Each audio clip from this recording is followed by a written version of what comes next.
however you want to do it, but be real with yourself about the level that you're on, so you know how you can move, right? All advice is not created equally, because everybody's experience is not equal.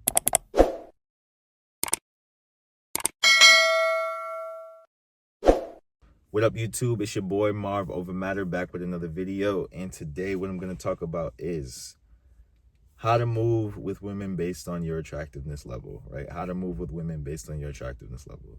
So I'm referring to guys who are attractive already. So basically your tiers of attractiveness. Are you high tier, mid tier, or low tier? Today I'm just going to talk about high and low, just to talk about the differences, like the extreme differences. Because I'm doing these coaching calls and I'm noticing, although two guys can be getting signs that a woman is attracted to them, the signs can be very different in intensity and also in frequency, right? Some guys can have, they'll see girls looking at them.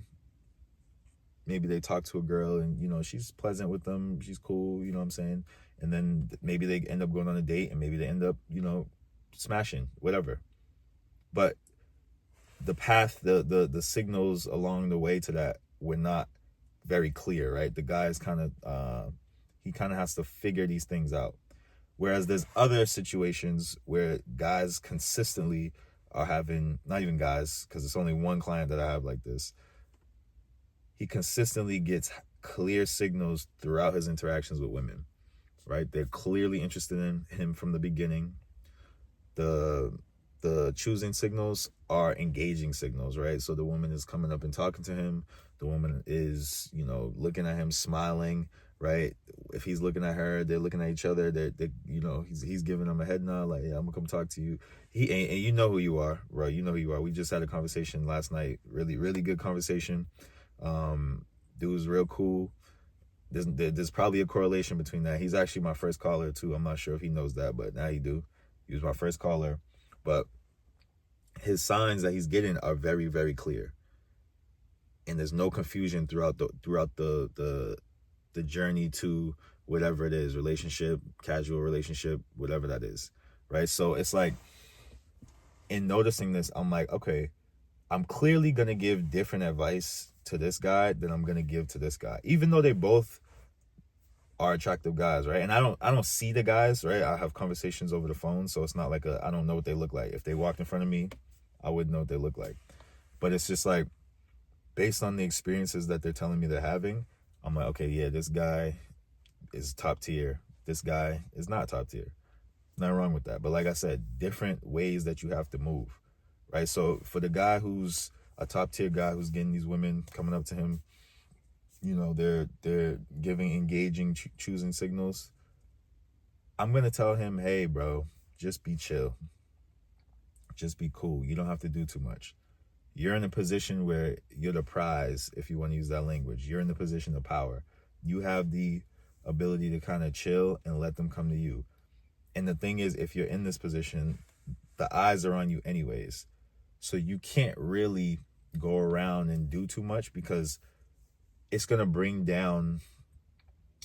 to bring down the level of your attractiveness. They're going to be like, oh, he's very accessible, right? He's thirsty.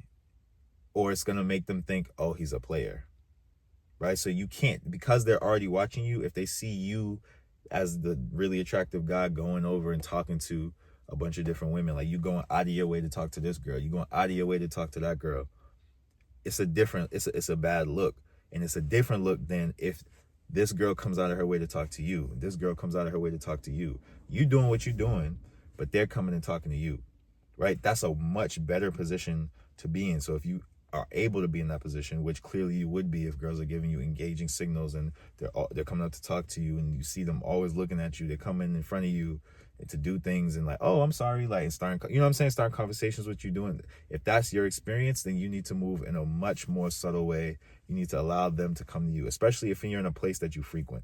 If you're out, you're gonna have to talk, because women need time to get comfortable. So if you might have to create that comfort with the conversation, right? So you might have to talk a little bit more. But if you're in an environment where, let's say it's a gym, and you notice this happening in a gym, you need to be cool. You need to be chill. You need to allow the women to come to you. And when they come to you, it raises your stock, like I said. So it's just going to be get more women. You're just going to get more women because these women are coming up and talking to you. You're going to get more interest from other women, right?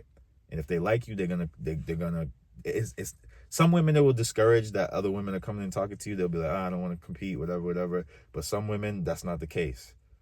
It will make them more interested in you and more likely to come up and talk to you because they saw other women coming up and talking to you, right? It depends on how she feels about herself, her confidence level, all this type of stuff.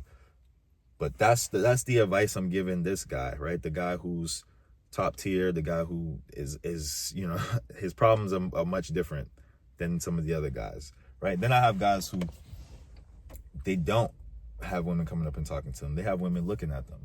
They might have a woman, get in their space, but not look at them, not give them any interaction, right? These are signals. These are choosing signals. She wants to be around him, right? She's coming to be around him to give him a chance to talk. She's looking at him, but she's checking him out because she's interested, but she's not engaged. And she's like, I'm not ready to, I'm not ready to let him know I like him yet, right? These are signs that she's attracted. But obviously, if this is the case, right? When guys tell me this, when they're like, yeah, I always notice these things, but the woman's not interacting with you, right? So if you don't talk, if you don't interact, you're not going to have an interaction. There's nothing wrong with that. That's the reality of some guys' experience, but you're going to have to move differently than the other attractive guy. You can't just be cool and just be chill and, because the women are not going to come to you. So the other women are not going to see the women coming to you, right? Everybody's eyes are probably not on you because some girls are going to find you attractive. Some girls aren't. You know what I'm saying? So you have a little bit more freedom to move. That's the downside of being the top tier attractive guy, right? You're kind of like a lion and you're around a bunch of zebras. And if you make a move, they all running away. They all, you know what I'm saying? You got to be chill. You got to just let them come around you. Let them get close enough. Then you do your thing. If you're a low tier attractive guy, it's a little bit different. You got to go out and get yours. I'm telling these guys, okay, you need to work on your social skills because you're gonna have to be good at starting conversation. You're gonna have to have some charisma in your conversation because she may not respond super openly at the beginning. She's sizing you up, she's testing you out, she's seeing, okay, do I like this guy, right? You cross the threshold into attractiveness, but that doesn't mean she decided she wants to be with you. That doesn't mean she decided she wants to talk to you. Right? If the signal she's given is not interactive, it's not engaging, she hasn't decided that she wants to talk to you yet. I think I've mentioned that before. So it's like these guys, I'm like, okay, yeah, bro. You might have to go, if you're uncomfortable starting conversations with girls, you might have to go and practice cold approaching, right? Not because I think it's effective, but because you need to not be scared of girls, right? You can almost be scared of girls if you're in that other position. You can be a top tier guy and kind of still be scared of girls and not really know what you're doing and still do all right. As long as you can have regular conversation, you don't really need to have you don't really need to have the conversation skills to go up and start and create a conversation, right? You can get away with not having that. It's actually better. A lot of times it's better if you don't have it because when you do have it, you might go out of your way and start doing too much, right? And then you limiting your potential because you're doing too much. Whereas this guy, he's limiting his potential by not doing anything. By just being cool. So I'm telling this guy, okay, yeah, go cold approach, get cool, get comfortable with having conversation, with starting conversation, with talking to women. Because the conversations you're gonna have are not gonna be as free flowing. You're gonna have to have some ability to like maneuver through the conversation and then then it can get to a place where it's comfortable, where it's smooth. You know what I'm saying? Whereas this guy, if the girl's coming up to you to talk, she's ready to talk. So the conversation is going to be easy, breezy, flowing. You know what I'm saying? This guy might have some of those experiences, but it's not going to be consistent. And it's definitely not going to always be with the women that he wants. So he's going to have to gain those skills and really be able to, start that and initiate that interaction. And once you, get comfortable doing it, you don't have to go up to random girls anymore. You can, wait for those choosing signals, wait for that girl that looked at you, looked away, looked back, you know what I'm saying? Then kind of like stopped. Or just kind of came in your path and you notice like she didn't have to come this way. All right, let me, you know what I'm saying? Then you can use those signals with your newfound, social skills, put that together and make that work, right? But you're gonna have to develop that. You're gonna have to talk if you're in this level. I'm not gonna do the mid tier because it's like it's hard to really gauge that. It's like how do you quantify that? Is it sometimes you get high signals, sometimes you get low signals? Is it, is there a mid-tier signal, right? I don't really believe there's like a mid-tier signal. It's kind of like you get an engaging signal or you don't, right? It's just a sign of attraction, or it's a sign of like, I want to talk to you and engage, right? Those are the two different ones. So it's like for the mid-tier guy, I would probably say the frequency in which you receive these signals. Like, you get some of these engaging ones and you get some of these low ones, but the low ones outweigh the engaging ones. And if you are low tier, you're mostly getting the non-engaging. You're mostly just getting the looks, the signs she's attracted. But if you don't talk to girls, you'll never talk to a girl, right? But you see that they're attracted to you, but they'll never talk. You'll never have a conversation with women if you don't go out of your way to do so. Mid-tier guys, you'll have some conversations here and there.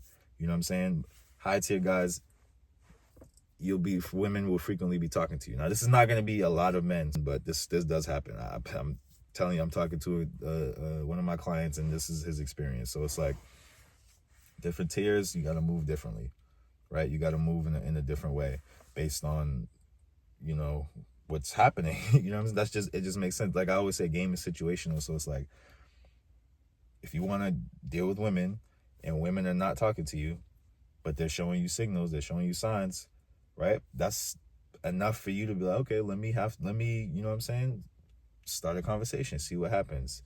It doesn't have to be direct. You can do it indirect, you can do it direct.